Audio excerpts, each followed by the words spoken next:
Welcome to my channel. आज हम इस वीडियो में भारत में मुगल वंश की शुरुआत कैसे हुई उसी के बारे में पढ़ने वाले हैं। तो चलिए वीडियो को शुरू करते हैं। सबसे पहले हम जानेंगे कि ये जो इतिहास है, जिसे इंग्लिश में हिस्ट्री कहते हैं, इसे कितने भागों में बांटा गया है। तो इतिहास को 3 भागों में बांटा गया है: प्राचीन, मध्यकालीन और आधुनिक। और जो मुगल वंश की शुरुआत हुई थी वो मध्यकालीन में हुई थी। ठीक है, मध्यकालीन में मुगल वंश की शुरुआत हुई थी। हिस्ट्री के यदि पिता की बात की जाए, हिस्ट्री के जनक कौन है, तो हिस्ट्री के जनक है हेरोडोटस। और ये जो मुगल वंश है वो भारतीय उपमहाद्वीप पर लगभग 300 सालों तक राज किए हैं। ठीक है, चलिए अब जान लेते हैं कि मुगल वंश के कौन कौन से मेंबर हैं।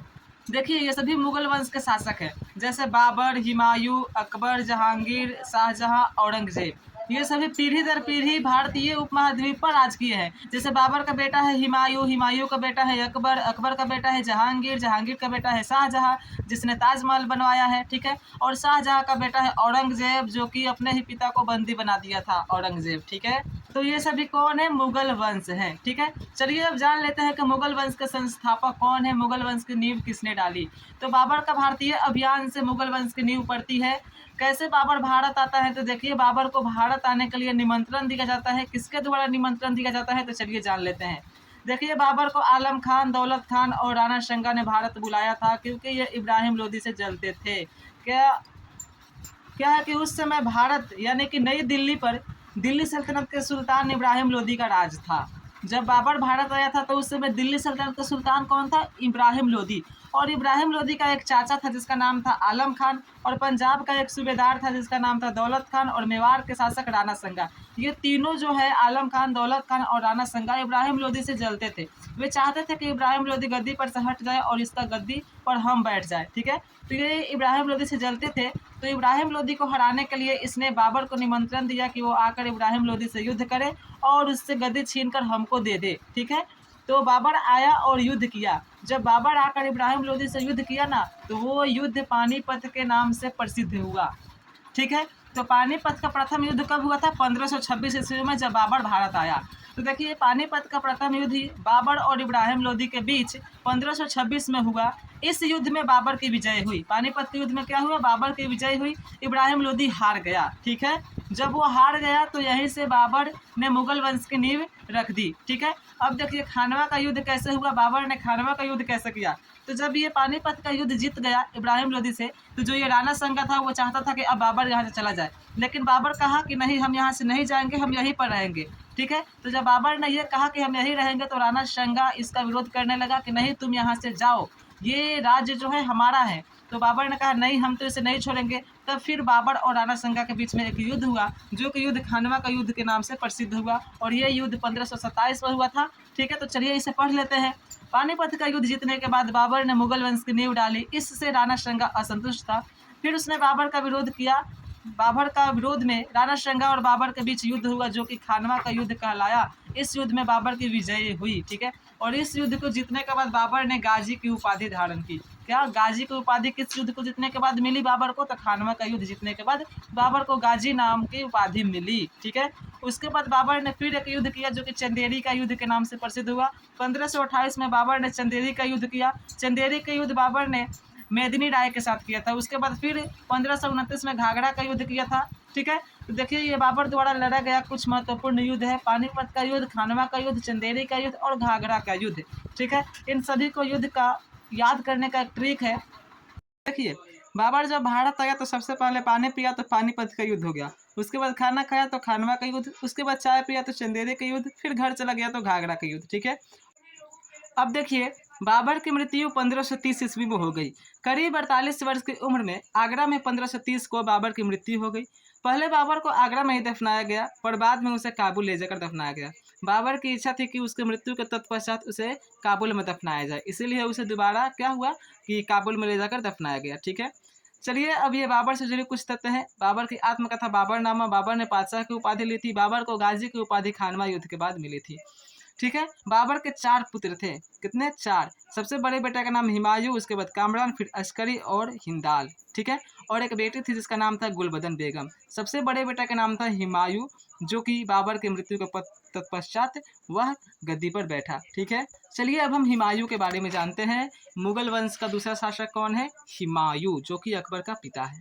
देखिए, हुमायूं का पूरा नाम है नसीरुद्दीन मोहम्मद हुमायूं। जिस तरह से बाबर का नाम था पूरा जहीरुद्दीन मोहम्मद बाबर, उसी तरह से हुमायूं का पूरा नाम है नसीरुद्दीन मोहम्मद हुमायूं। ठीक है।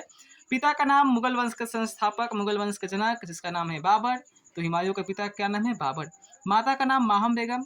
जन्म हुआ 6 मार्च 1508 को। कहाँ हुआ? तो काबुल में हुआ। ठीक है। ये हुमायूं जो है सबसे पहले 1530 से लेकर 1540 तक राज किया। उसके बाद इसे शेर शाह सूरी ने हरा दिया और इसे भगा दिया। उसके बाद फिर यह कम बैक किया 1555 में। 1555 से लेकर 1556 में 56 तक राज किया। उसके बाद सीढ़ियों से गिरकर इसकी मृत्यु हो गई। ठीक है। तो चलिए इसके बारे में हम जानते हैं। सबसे पहले क्या किया? इसने साम्राज्य का विभाजन किया। बाबर ने जब इसे गद्दी पर बिठाया तो कहा था कि मेरी मृत्यु के तत्पश्चात क्या करना कि सभी भाइयों में बराबर बराबर हिस्सों में राज्यों को बांट देना। तो हुमायूं ने ईमानदारी पूर्वक काबुल और गंधार को कामरान को दे दिया, संभल को अस्करी को दे दिया और मेवाड़ को हिंदाल को दे दिया। ठीक है। जब साम्राज्य का विभाजन हो गया तब हुमायूं का सैन्य व्यवस्था कमजोर हो गया। जाहिर सी बात है कि जब साम्राज्य का विभाजन हो जाएगा तो जो सैन्य व्यवस्था है वो कमजोर पड़ जाएगी। ठीक है, क्योंकि सैन्य का बंटवारा हो जाएगा। ठीक है। अब देखिए कलिंजर पर आक्रमण। सर्वप्रथम हुमायूं ने 1531 ईस्वी में कलिंजर पर आक्रमण कर दिया। कलिंजर का शासक था प्रताप रुद्रदेव। ठीक है। जब इसने आक्रमण किया तो क्या किया कि जो कलिंजर का किला था, हुमायूं के सभी सैनिक ने किले को घेर लिया। ठीक है। लगभग इस किले को 1 महीना तक घेरने के बाद भी इस किले को हुमायूं नहीं जीत सका। तो जो किले का शासक था प्रताप रुद्रदेव, वह हुमायूं के साथ क्या संधि कर लिया। हुमायूं के साथ क्या कर लिया? संधि कर लिया। ऐसा ही होता था जब कोई शासक किसी किले को घेर लेता था लेकिन जीत नहीं पाता था, तो जो किले का शासक होता था वो क्या करता था कि जो किले को घेरे रहता था उसके साथ संधि कर लेता था। तो प्रताप रुद्रदेव ने हुमायूं के साथ क्या किया? संधि कर लिया। ठीक है। उसके बाद 1532 ईस्वी में दोहरिया का प्रथम युद्ध हुआ। क्यों हुआ? क्योंकि जब ये इधर संधि हो रही थी प्रताप रुद्रदेव और हुमायूं के बीच, तो महमूद लोदी जो कि घाघरा के युद्ध में बाबर से पराजित हुआ था, वो जौनपुर की ओर बढ़ रहा था। जौनपुर अभी हुमायूं के अधीन था। तो जौनपुर को जीतने के लिए जो मोहम्मद लोदी बढ़ रहा था, तो हुमायूं को जब पता चला तो उसने आया और युद्ध किया। और इन दोनों के बीच जब युद्ध हुआ हुमायूं और महमूद लोदी के बीच, वो दोहरिया का प्रथम युद्ध के नाम से प्रसिद्ध हुआ। तो हुमायूं और महमूद लोदी के बीच युद्ध हुआ। इस युद्ध में हुमायूं की जीत हुई। ठीक है। उसके बाद चुनार का प्रथम घेरा। चुनार का प्रथम घेरा यानी कि जो चुनार का किला है उसको हुमायूं ने घेर लिया। तो देखिए चुनार के किला शेर खां के अधीन था। शेर खां जैसे हम लोग शेर शाह सूरी के नाम से जानते हैं। चुनार के किला शेर खां के अधीन था। हुमायूं ने 4 महीने तक इसे घेर कर रखा। फिर शेर खान ने हुमायूं के साथ संधि कर लिया। चुनार के किले को हुमायूं ने कितने 4 महीने तक घेर कर रखा लेकिन जीत नहीं सका। तो जो शेर खान था हुमायूं के साथ क्या कर लिया? संधि कर लिया। ठीक है। अब आगे क्या हुआ चलिए देखते हैं। चुनार का द्वितीय अभियान। देखिए शेर खान से जब हुमायूं ने संधि कर लिया तो शेर खान अपने राज्य को और बढ़ाना चाहा। 1537 ईस्वी में शेर खान ने 1537 में बंगाल पर आक्रमण किया। उस समय बंगाल का शासक था गयासुद्दीन महमूद शाह। ठीक है। तो जब उसने आक्रमण किया तो जो गयासुद्दीन था ना उसने वह हुमायूं से जाकर सहायता मांगी, लेकिन हुमायूं ने सहायता नहीं किया। क्यों नहीं किया? क्योंकि वो भी बंगाल को जीतना चाहता था और चुनार का द्वितीय जो युद्ध है करना चाहता था। ठीक है। तो देखिए उसने सहायता नहीं किया गयासुद्दीन महमूद शाह को। तो गयासुद्दीन महमूद शाह को शेर खान ने हरा दिया और पंजाब बंगाल पर आक्रमण करके उसको जीत लिया। ठीक है। अब देखिए हुमायूं फिर चुनार किले पर आक्रमण करके जीत लिया। यानी कि जब शेर खान ने गयासुद्दीन महमूद शाह को हराकर बंगाल को अपने अधीन कर लिया, तो हुमायूं ने फिर से चुनार किले पर आक्रमण करके शेर खान को हराकर चुनार के किलों को जीत लिया। ठीक है। और साथ ही बंगाल पर भी अपना अधिकार कर लिया। ठीक है। यानी कि शेर खान को हराकर क्या बंगाल और चुनार के किले पर अपना आधिपत्य जमा लिया। ठीक है। उसके बाद चौसा का युद्ध हुआ। चौसा का युद्ध कैसे हुआ? तो देखिए बाबर और शेर खान के बीच युद्ध हुआ था। इस युद्ध में शेर खान जीत गया। कैसे? चौसा का युद्ध बिहार में हुआ था। ठीक है। इस युद्ध में अनेक सैनिक गंगा एवं कर्मनशा नदी में डूबकर मर गए।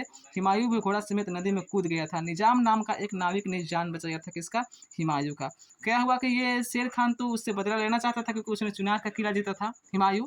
तो क्या हुआ कि बाबर जब दिल्ली जा रहा था इन सभी को जीत कर चुनार के किला को और बंगाल को, तो बीच में ही शेर खान ने आक्रमण कर दिया। तो शेर खान को यहाँ की भौगोलिक स्थिति के बारे में पता था कि यहाँ पानी है, यहाँ कम पानी है, ज़्यादा पानी है, लेकिन हुमायूं को नहीं पता था। तो क्या हुआ कि जब इसने आक्रमण किया तो जितने भी हुमायूं के सैनिक थे वो क्या पानी में डूब गए, गंगा नदी और कर्मनशा नदी में। ठीक है। और हुमायूं भी घोड़ा समेत नदी में कूद गया। ठीक है। तो एक व्यक्ति था जिसका नाम था निजाम, एक नाविक था, उसने ही हुमायूं की जान बचाई थी। ठीक है। उसके बाद देखिए चौसा के युद्ध जीतने के बाद शेर खान ने शाह की उपाधि धारण की। जब वो युद्ध जीत गया हुमायूं से तो क्या शाह की उपाधि धारण की। उसके बाद हम लोग इसे शेर शाह सूरी के नाम से जानने लगे। ठीक है। उसके बाद फिर कन्नौज का युद्ध हुआ, शेर शाह सूरी और हुमायूं के बीच, इसमें शेर शाह की विजय हुई। जब उसको नाविक ने बचा लिया तो फिर यह दिल्ली आना चाहा, लेकिन बीच में ही शेर शाह ने उस पर आक्रमण कर दिया। शेर शाह सूरी और हुमायूं के बीच इसमें युद्ध हुआ, इसमें शेर शाह की विजय हुई। ठीक है, कन्नौज को युद्ध के बाद शेर शाह ने दिल्ली और आगरा पर भी अपना आधिपत्य जमा लिया। ठीक है, अब हुमायूं क्या हुआ, बेघर हो गया। तो हुमायूं 3 साल तक राजस्थान और सिंध में भटकता रहा। 1541 में हमीद बानो से विवाह किया और एक महान पुत्र को जन्म दिया जिसका नाम पड़ा अकबर। ठीक है, 1547 में हुमायूं ईरान चला गया, वहाँ के शासक शाह तमाह से शरण ली, फिर उसी की सहायता से 1545 में अपने भाइयों से काबुल और कंधार जीत लिया। ठीक है, उसके बाद मच्छीवाड़ा का युद्ध किया 1555 में। ठीक, हुमायूं जीत गया। फिर सरहिंद का युद्ध किया 1555 में, ये भी जीत गया। सरहिंद के युद्ध करने के बाद हुमायूं को अपना दिल्ली और आगरा मिल गया। ठीक है, फिर 1556 में क्या हुआ, हुमायूं की मृत्यु हो गई। एक पुस्तकालय है, देखिए, हुमायूं दीन पनाह भवन में स्थित पुस्तकालय शेर मंडल की सीढ़ी से उतर रहा था, तभी सीढ़ी से गिरकर उसकी मृत्यु हो गई। यानी कि हुमायूं की मृत्यु कैसे हो गई, सीढ़ियों से गिरकर। ठीक है, तो ये रहा हुमायूं की कहानी। ठीक है, और ये हुमायूं द्वारा लड़ा गया युद्ध, आप इसका स्क्रीनशॉट ले सकते हैं। ठीक है, और तो इस वीडियो में बस इतना ही। यदि वीडियो अच्छा लगा हो तो चैनल को सब्सक्राइब करिए। नेक्स्ट वीडियो में हम और मुगल वंश के शासक के बारे में पढ़ेंगे। तब तक के लिए bye, thanks for watching this video, take care.